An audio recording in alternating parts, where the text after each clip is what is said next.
Salam sejahtera Malaysia, denyut nadi suara rakyat bergema di channel ini. Akhirnya, bekas Perdana Menteri Tun Dr. Mahathir Mohamad mengakui perkara yang mengejutkan Malaysia. Daripada BH Online, bertarikh 11 Julai 2024. Saya dedikasikan selama hidup saya untuk negara, kata Tun Dr. Mahathir Mohamad. Berita penuh. Bekas Perdana Menteri Tun Dr. Mahathir Mohamad mengucapkan terima kasih kepada semua pihak yang memberi ucapan sempena hari lahirnya yang ke-99 tahun pada hari ini. Menerusi audio ringkas yang telah dikongsikan itu, Dr. Mahathir berkata beliau mendedikasikan seluruh hidupnya kepada negara Malaysia. Beliau berkata, saya ingin mengucapkan terima kasih atas ucapan yang bermakna sempena hari lahir saya pada usia 99 tahun, katanya. Tambahnya lagi, saya pun tidak tahu berapa lama lagi masa yang saya ada. Saya dedikasikan selama hidup saya untuk negara. Tambahnya, terima kasih atas sokongan sebelum ini yang anda berikan dan ucapan sempena hari lahir saya, katanya ringkas. Dr. Mahathir telah dilahirkan di kampung seberang Perak, Alostar, Kedah pada 10 Julai tahun 1925.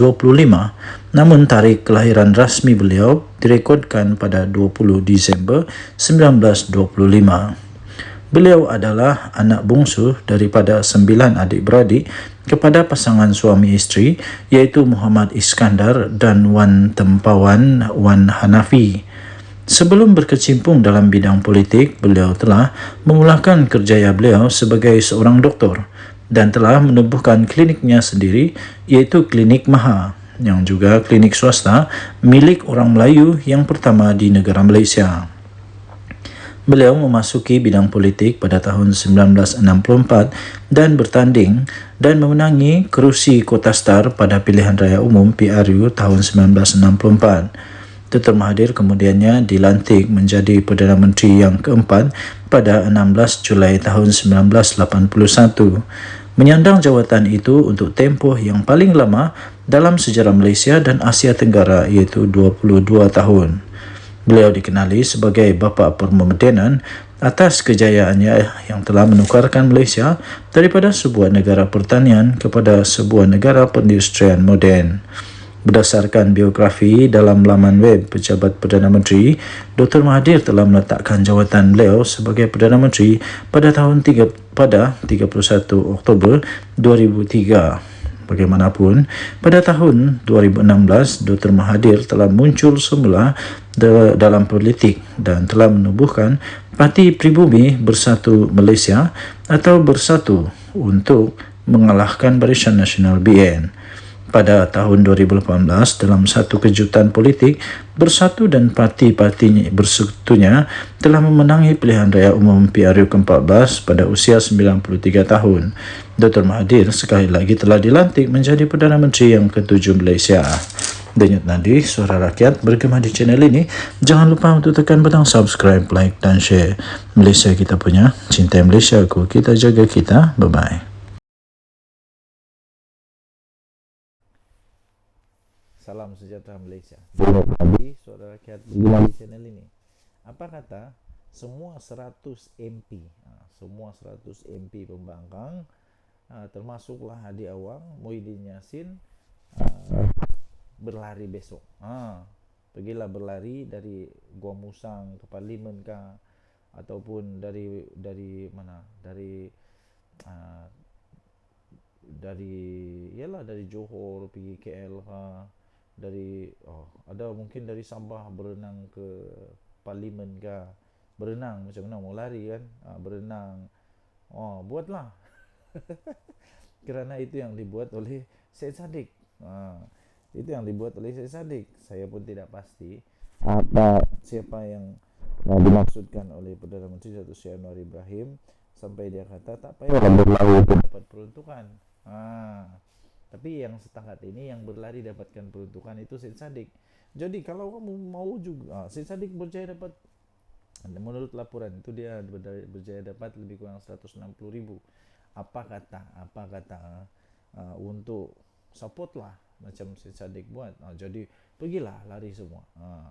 Mungkin hadiah wang boleh jadi pelari nombor 1.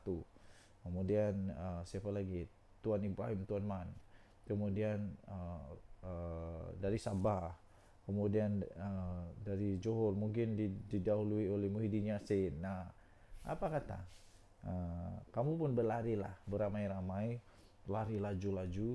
Kalau kalau apa itu, kalau si Sadik dia lari 200 km, apa kata kalau anda pula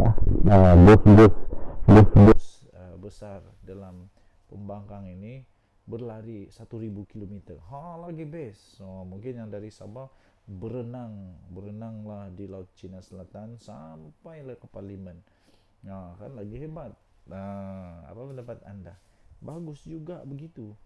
Dapat simpati dari rakyat, dapat simpati daripada orang-orang yang banyak duit, dapat simpati daripada orang-orang yang terlebih-lebih duit. Mungkin dapat, kalau si Sadik boleh dapat 160.000, mungkin anda boleh dapat sampai 180 juta. Siapa tahu kan? Siapa tahu.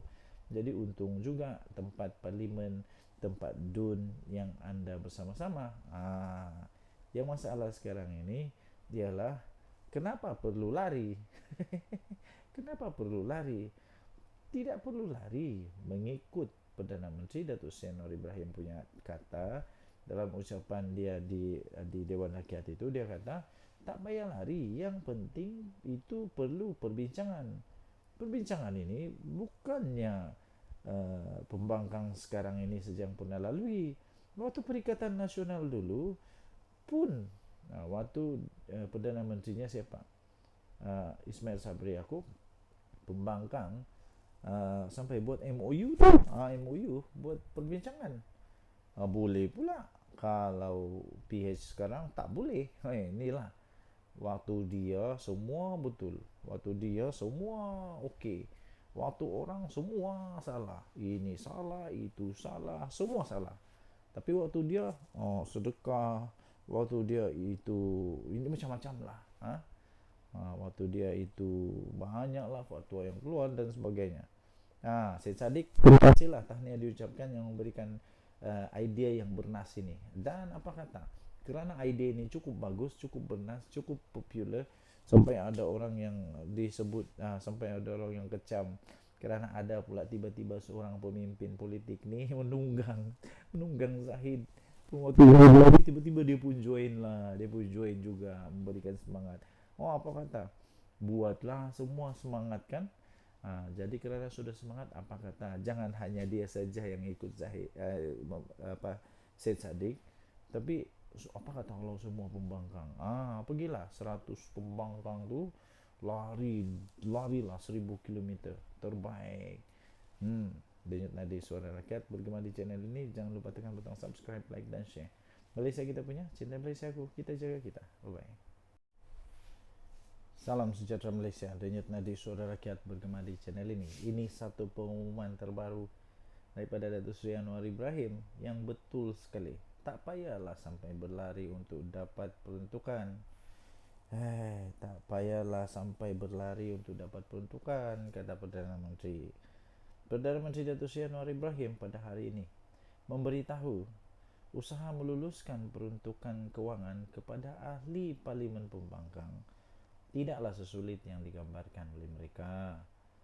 Ini apa, melebih-lebih cerita, mencantik-cantikkan cerita supaya dapat belas kasihan kot. Mungkin begitu kot, tak pastilah kan. Tapi dia kata, ni kata Perdana Menteri, dia kata usaha untuk meluluskan peruntukan kewangan kepada ahli Parlimen Pembangkang sebenarnya tidaklah sulit yang digambarkan oleh mereka. Memberitahu Dewan Rakyat yang dia diserang dan didakwa zalim, walaupun penjelasan mengenainya sudah pun dibuat berulang kali. Anwar berkata amalan memberikan peruntukan sekata kepada pihak pembangkang memang menjadi amalan negara demokrasi. Apa yang berlaku pada ketika ini ialah, katanya, kata ahli Parlimen Tambun itu ialah ia mesti dilakukan mengikut proses yang ada. Saya dah beri mandat penuh kepada Timbalan Perdana Menteri kedua, iaitu Fadillah Yusof, dia kata, untuk mengadakan perbincangan dan tak ada syarat mesti sokong Perdana Menteri sebelum dapat peruntukan. Tak ada syarat itu. Saya tak pernah kenakan syarat itu, katanya. Anwar berkata demikian sebagai menjawab soalan yang dikemukakan oleh Awang Hashim PN Pendang yang memberitahu bahawa setiap negara demokrasi menyediakan peruntukan kepada pembangkang melalui proses rundingan. Anwar menambah, apa yang perlu dilakukan oleh pihak pembangkang ialah mengadakan rundingan yang sewajarnya, dan ia pernah dilakukan oleh PH semasa parti itu menjadi pembangkang pada sebelum ini. Kenapa pula bila PH yang buat salah? Waktu kamu buat tak salah. Waktu dulu kerajaan PN buat tidak salah. Waktu kerajaan PN ialah waktu si Ismail Sabri Yaakob ke PN juga, tapi waktu itu tidak salah pula. Sampai waktu itu Datuk Seri Anwar Ibrahim dengan pembangkang dengan tim dia telah berunding dengan kerajaan, ada MOU dengan kerajaan. Ada MOU dengan kerajaan tahu. Tapi bila PH buat perundingan supaya ada perundingan, semuanya masalah pula. Dulu kamu tak masalah pun. Jadi Perdana Menteri pada ketika itu yaitu mengadakan siri rundingan dengan Ismail Sabri Yaakob sebelum keputusan mengenainya dimuktamadkan. Jadi kata Perdana Menteri Datuk Seri Anwar Ibrahim, dia kata, saya menyeru kepada YB Pendang, kalau boleh sampaikan kepada semua wakil parti dan segerakanlah perbincangan supaya hari ini isu ini tidak jadi lagi isu yang akan memanaskan suhu di Dewan ini. Tak payahlah berlari, tak payahlah berjogging, tak payah, ini perlu runding saja, bincang saja, selesai, katanya. Siapa yang berlari tu, aduh kesian.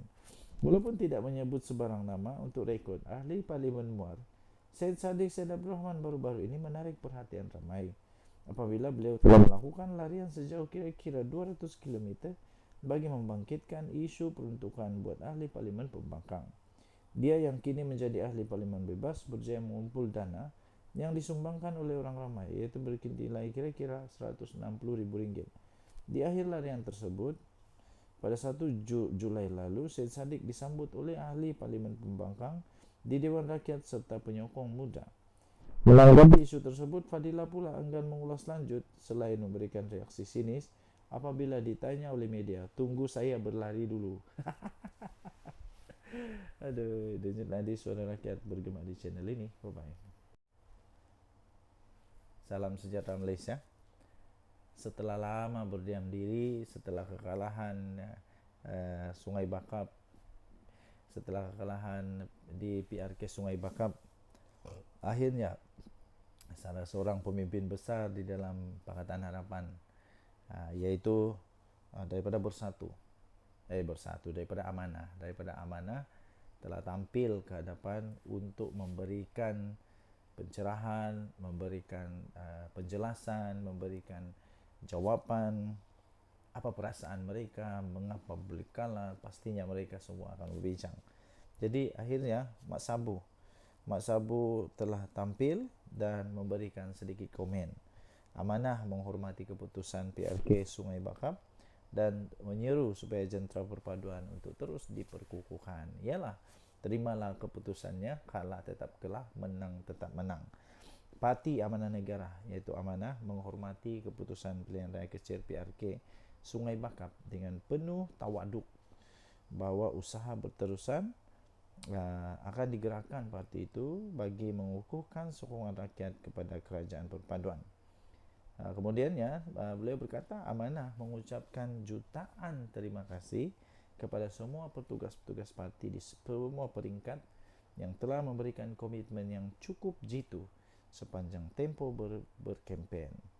Jadi beliau berkata justru kesepaduan jentera perpaduan antara PH dan BN sedang dibina.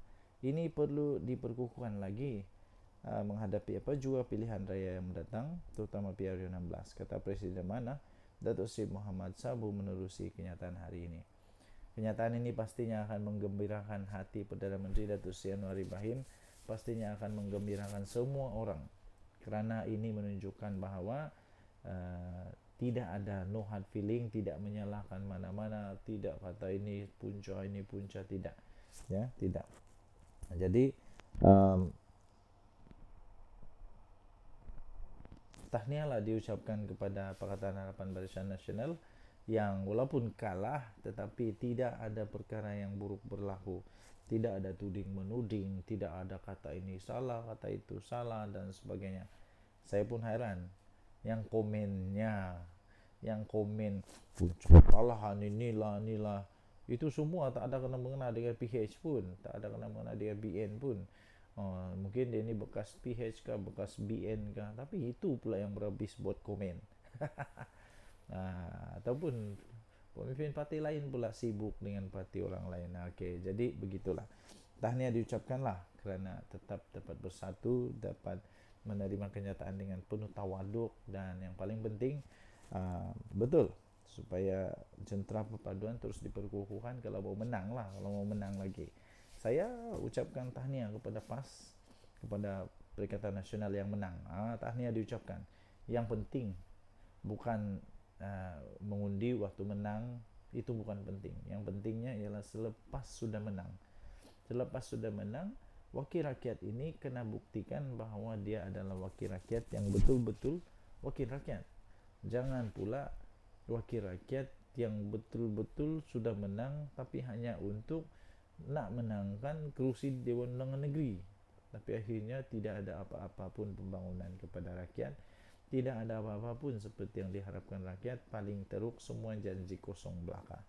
Okey, Denyut Nadi Suara Rakyat bergema di channel ini. Jangan lupa untuk tekan butang subscribe, like dan share. Malaysia kita punya, cinta Malaysia aku, kita jaga kita. Kita jumpa lagi, bye bye. Salam sejahtera Malaysia. Belum selesai pun kepanasan PRK Sungai Bakap. Sekarang kita bercakap sudah tentang PRK satu lagi, iaitu di Nenggiri. Di Nenggiri, PRK Nenggiri, Zulfakar Cik Arifin disebut antara calon bersatu. Wow, awal juga kali ini ya. Harap-harap calon kali ini tidak ada ISO. Dua pemimpin tempatan antara tiga calon bersatu yang pada pilihan raya kecil, tiga calon bersatu pada pilihan raya kecil PRK Dewan Undangan Negeri Dun Nenggiri. Mereka itu adalah Ketua Bersatu untuk Bahagian Krai, Kuala Krai, Zulfakar Dahalan, dan bekas Timbalan Ketua Bahagian Bersatu Gua Musang, Cik Arifin Hussein Antara. Seorang lagi nama yang turut disebut ialah ahli bersatu yang sebelum ini bekas Ketua Pemuda UMNO Gua Musang, Syekh Razali Hamad. Memetik BH, tiga nama itu antara yang disebut-sebut dan dikatakan sudah diangkat oleh Bersatu Negeri kepada pucuk pimpinan. Daripada tiga nama berkenaan, Syekh Razali dan Syekh Arifin adalah calon tempatan, manakala Zulfakar adalah calon input dari Kuala Krai. Tapi persoalan seterusnya adalah, adakah di PRK Nenggiri ini PAS akan berdiam diri? Adakah PAS akan okey tak apa, ambillah bersatu? Kita lihat bila calon bersatu banyak besar kemungkinan kalah. Bila calon PAS besar kemungkinan menang. Jadi adakah PAS mahu risiko yang tinggi itu berlaku sekali lagi untuk di Nenggiri? Kalau saya tidak silap, anda bolehlah komen waktu di Kuala Kubu Baru calonnya dari Bersatu atau calon daripada PAS. Menang, kalah, kalah. Di Sungai Bakap calonnya itu saya sahkan, saya ingat lagi calonnya daripada PAS. Kemenangan kepada PAS dengan cukup bergaya. Jadi, adakah PAS akan berdiam diri? Adakah anda rasa PAS bersedia untuk memberikan laluan dengan mudah kepada Bersatu? Inilah masalah PAS dengan Bersatu. Dua-dua mau. Okey. Apapun kita doakanlah, semoga yang baik-baik berlaku pada pilihan raya ini. Kalau perlu untuk dilaksanakan semula, kita doakan semoga baik-baik sahaja pilihan raya ini, supaya tidak ada provokasi keterlaluan dan sebagainya. Oke, Denyut Nadi Suara Rakyat bergema di channel ini. Jangan lupa untuk tekan butang subscribe, like dan share. Malaysia kita punya. Cintai Malaysia aku, kita jaga kita. Bye bye.